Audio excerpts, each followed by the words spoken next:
Hi, this is Sergeant Betsy Brantner Smith with the National Police Association, and this is the NPA report. I have somebody with me today that I actually got to see perform live on stage, and I was so impressed that I said, he's got to meet all of you. He's a fellow cop and a trainer and a real hard worker, but he's also a professional comedian and in a profession where things aren't all that funny right now. Vinnie Montez, welcome to the program. Thank you for having me. Very much. Thank you.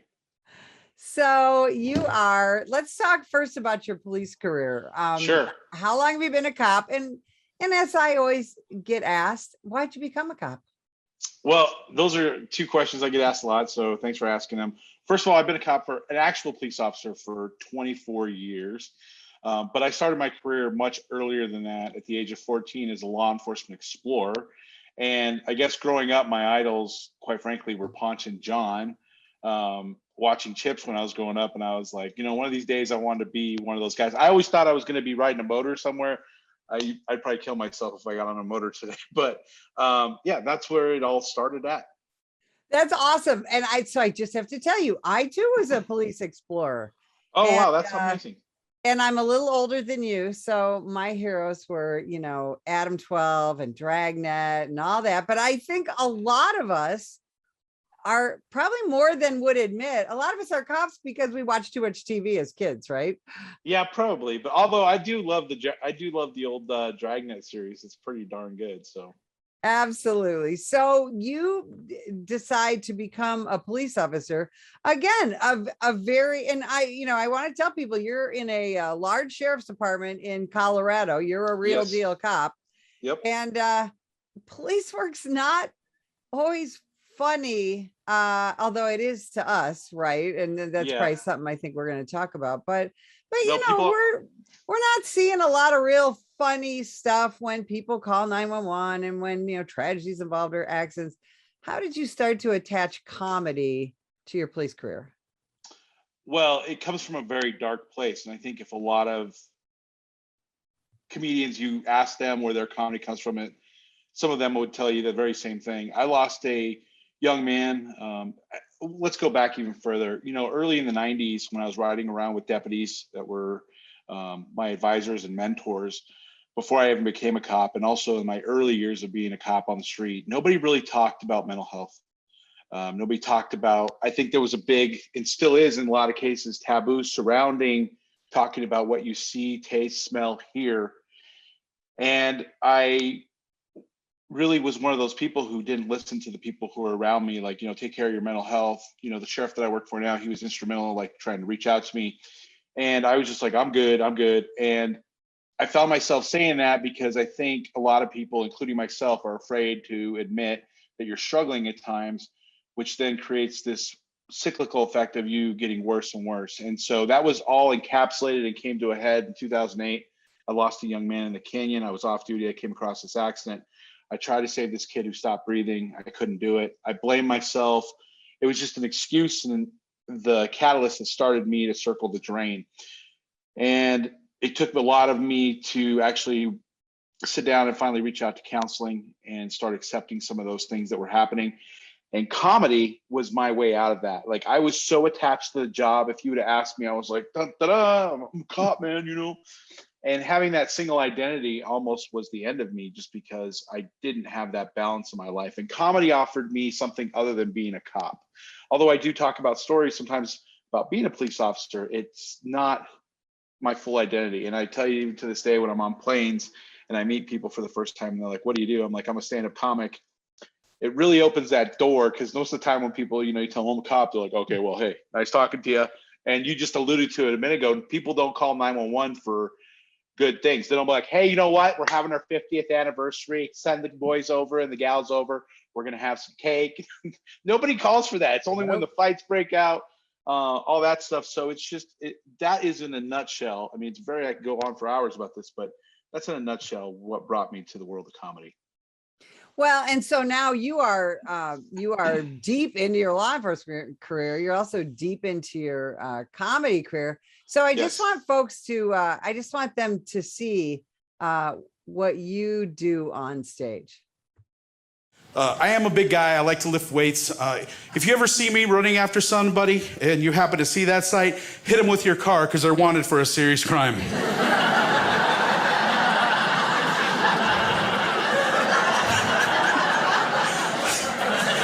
I mean, this is not foot pursuit material is what I'm saying, right?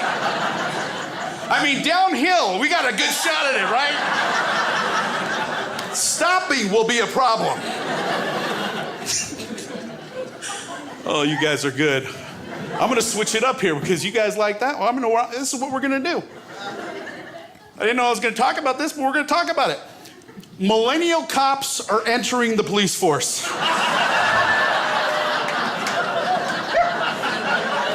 I'm gonna say it one more time. Millennial cops are entering the police force.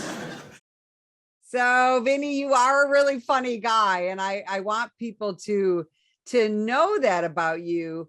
But first, I want to talk about your more serious message, which you do a really good job of bouncing at. And that is, look at your shirt, humanizing the badge, right? Understanding that we are people too. And that, yes, we have a mental health issues. As you know, we die over twice as often as our own hand as we do by felonious assault. Absolutely. And it's not, and it's not just suicide, but it's depression, it's addiction, it's divorce, it's, all kinds of things, other family issues. Right. How are you helping people and yourself deal with that, through not just your comedy, but your notoriety? Well, I think that's done on several levels. So the first and foremost is, let's just talk about my agency within my agency. So I've put on some of our in-service training where I've talked about, what I've gone through in my career, and I'm very open about it. And the fact that I was ashamed to talk about those things. And two, I'm a commander where I work, and I think, I do it in briefings. I talk about taking care of your mental health. I'm part of I run our FTO program on patrol. And when new people come into the organization, from day one, I'm open about taking care of your mental health, having to find balance. I mean, don't work all the time. And I'm passing that on and being very open about it. And I'm very open about my story because I think that people have to see that example set very high, and that it's okay. And you're in an environment where you can, if you're struggling with stuff, it's hard. We had a young deputy who recently got on a scene where the car was on fire. She cut the seatbelt and get the driver out, and she pulled the lady out of the back who was deceased. And she ended up getting the Silver Star for her heroism because she almost got caught on fire in this thing. But we debriefed that with our group that following week during a briefing. And after that, we also offered resources, and we had people reach out to her from our internal peer support team. I've talked about, hey, it's okay to feel this way. Sometimes people just need to hear and get the permission that, hey, it's okay and it's safe to talk about this stuff, and they're not going to be scrutinized. We're all in this together.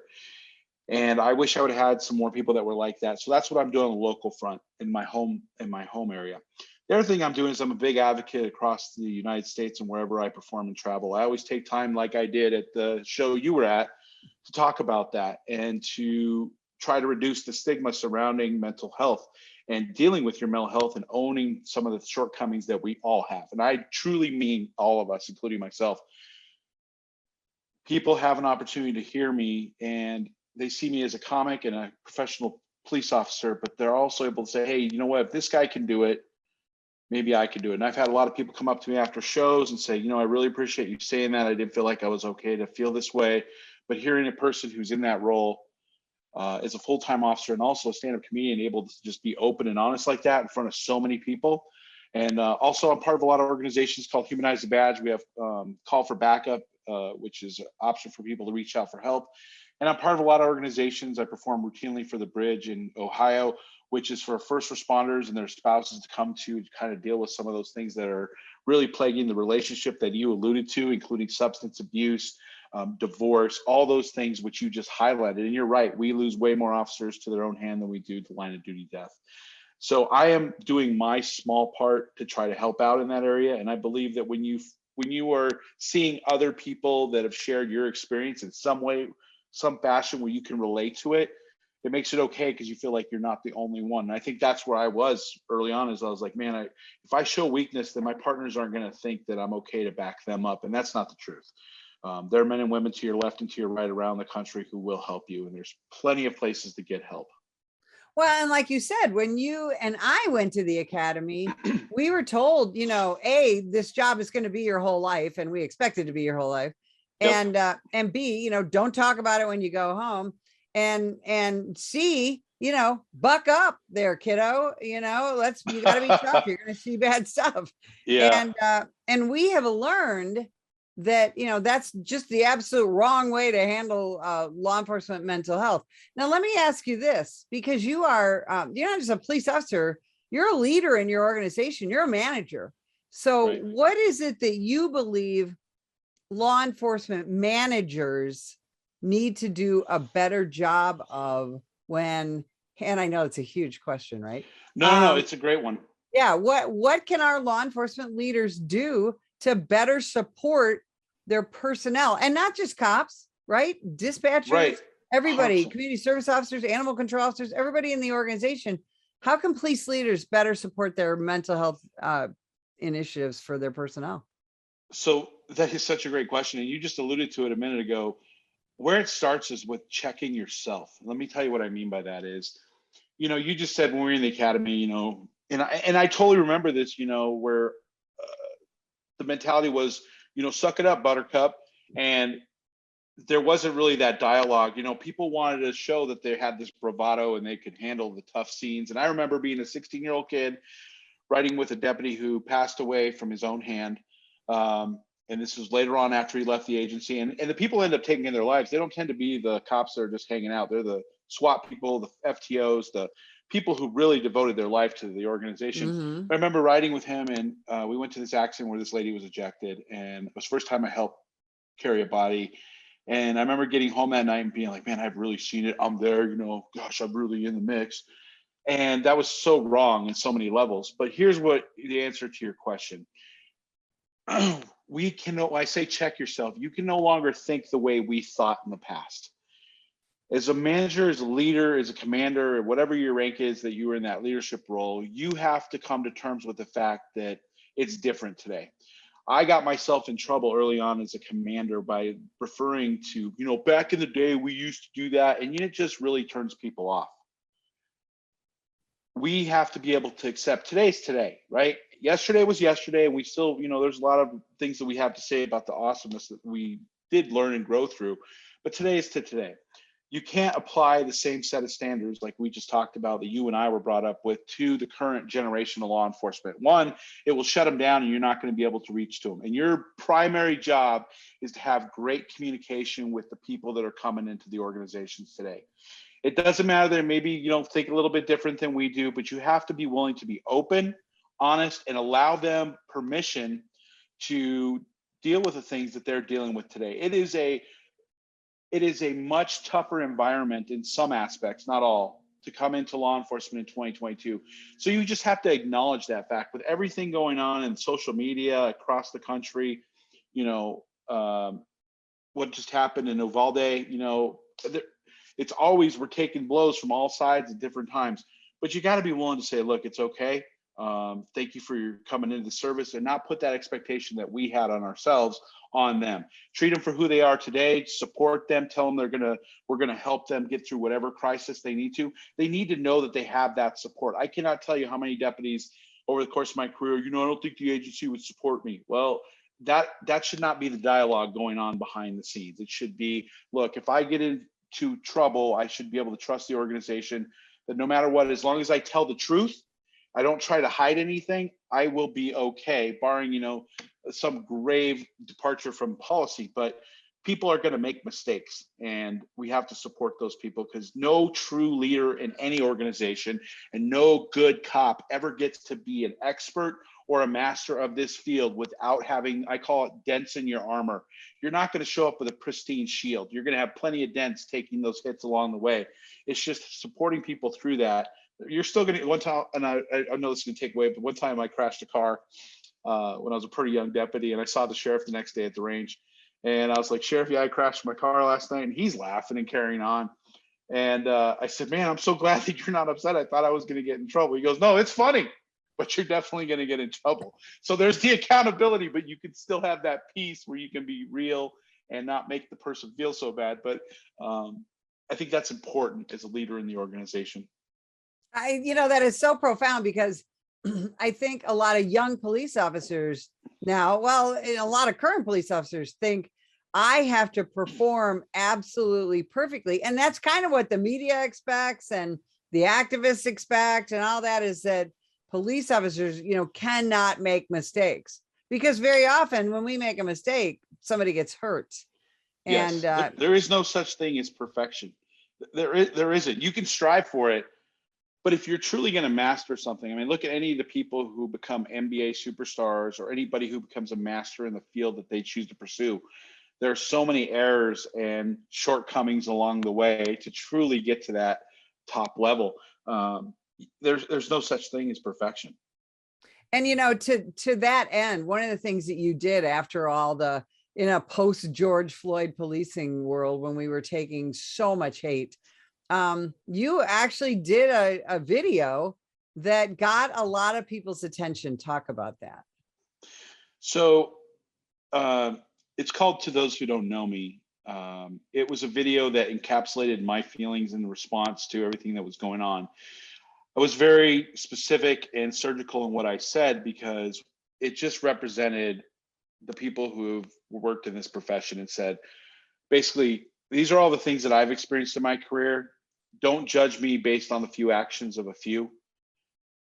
Because nobody in this world, including, people who oppose police, don't want to be judged based on the color of their skin, what they dress, what they look like.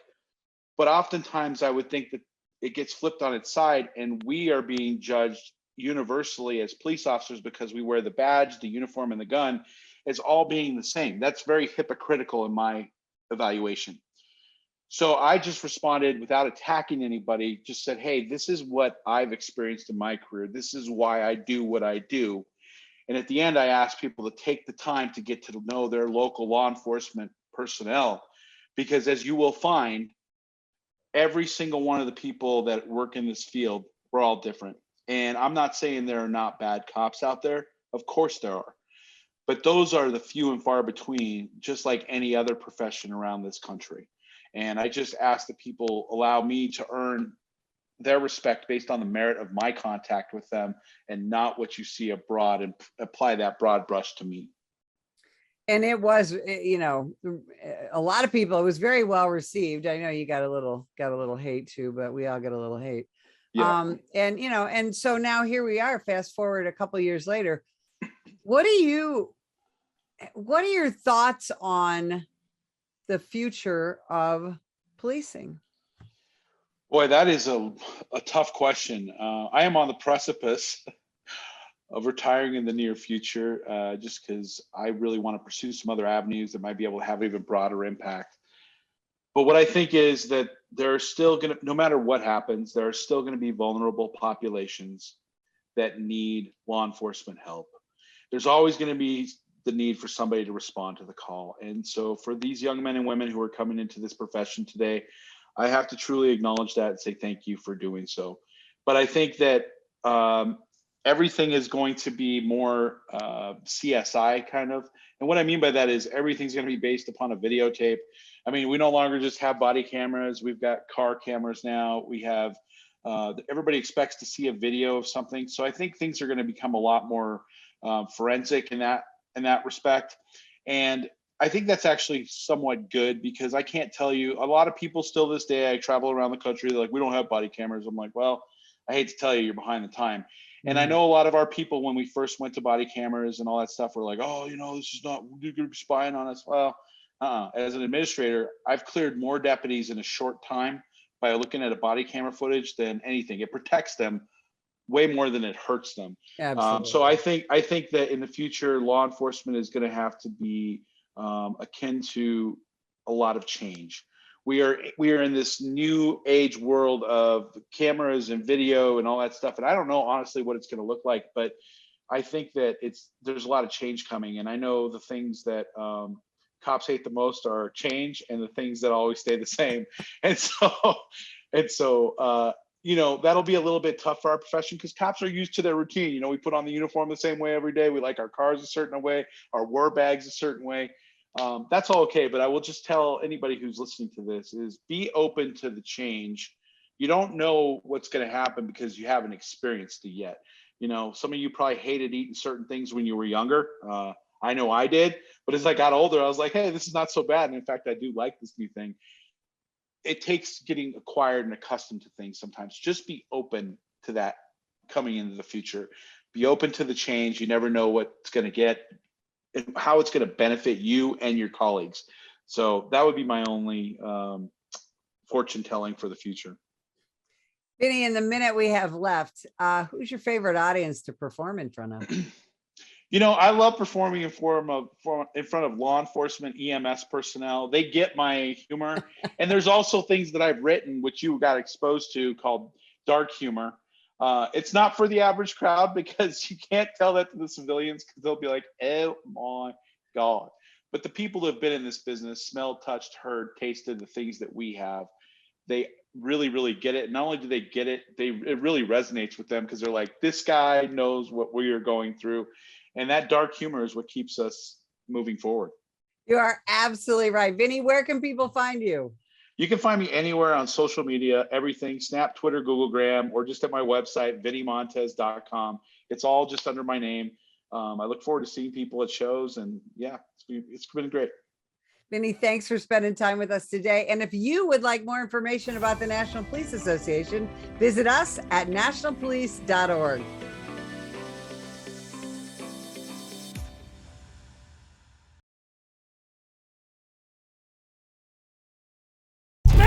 Put the gun down! Put the gun down!